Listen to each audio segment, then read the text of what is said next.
चलिए दोस्तों बात करते हैं इस एक और क्वेश्चन के बारे में। इस क्वेश्चन में एग्जामिनर ने कहा इफ x प्लस का y is equal to Z then the expression of X cube plus Y cube minus का जेड क्यूब प्लस में 3xyz will be equal to.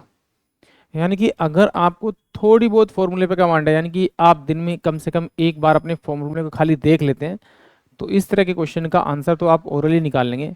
यानी कि जैसे ही अगर आप इसे ध्यान से देखेंगे तो इसका आंसर जो आएगा वो ऑप्शन ए आएगा, यानी 0 आएगा।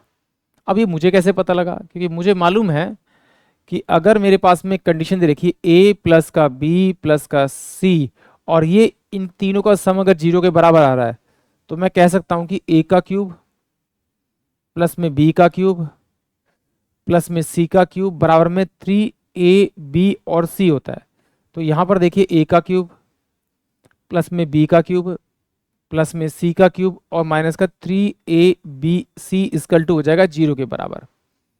तो यहाँ पर देखिए ये x प्लस का y और जब मैं इसको इधर ले आऊंगा तो ये x प्लस का y और माइनस का z, इसकी जो वैल्यू आ रही है वो 0 के बराबर, यानी इन तीनों का सम 0 के बराबर आ रहा है। तो यहाँ पर देखिए x का क्यूब प्लस y का क्यूब माइनस z का क्यूब और प्लस में 3xyz, तो ये बराबर इसके होंगे आपके 0 के बराबर हो गए, यानी कि ऑप्शन ए आएगा। एक बार इस फॉर्मूले से इसको मैच कराते हैं।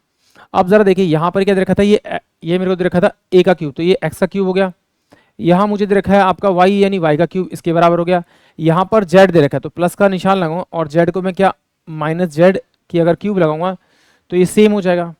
फिर यहाँ माइनस का आपका 3 इंटू में x इंटू में y और ये माइनस का आपका z और बराबर में 0 के बराबर हो जाएगा। सॉल्व करेंगे तो ये x का क्यूब प्लस में y का क्यूब माइनस में z का क्यूब और ये माइनस z था, ये जाके क्या हो जाएगा प्लस का 3xyz, तो ये बराबर किससे होगा आपके 0 के।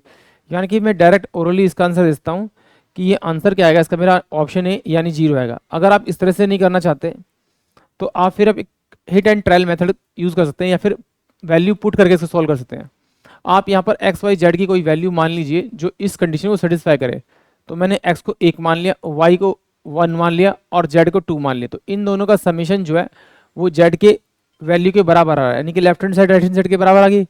तो कुछ नहीं, यहाँ पर वैल्यू रख दीजिए। अब x की वैल्यू यहाँ रखेंगे तो 1 यानी 1 हो जाएगा, y की वैल्यू 1 रखेंगे तो ये 1 हो जाएगा, माइनस का z की वैल्यू 2 है तो ये कितना हो जाएगा आपका 8 हो जाएगा, प्लस का 3, x की वैल्यू कितनी मेरे पास 1, y की वैल्यू कितनी 1 और z की वैल्यू कितनी मेरे पास में आपका 2। तो इसे सॉल्व करेंगे तो ये 1 प्लस का 1 माइनस का 8 और ये हो जाएगा प्लस का आपका 6। इन दोनों को ऐड करेंगे तो 8 माइनस का 8 ये बराबर होगा 0 के। यानी कि इस तरह से भी मेरा आंसर क्या आएगा, ऑप्शन ए। आई होप आप सभी क्वेश्चन समझ में आया होगा।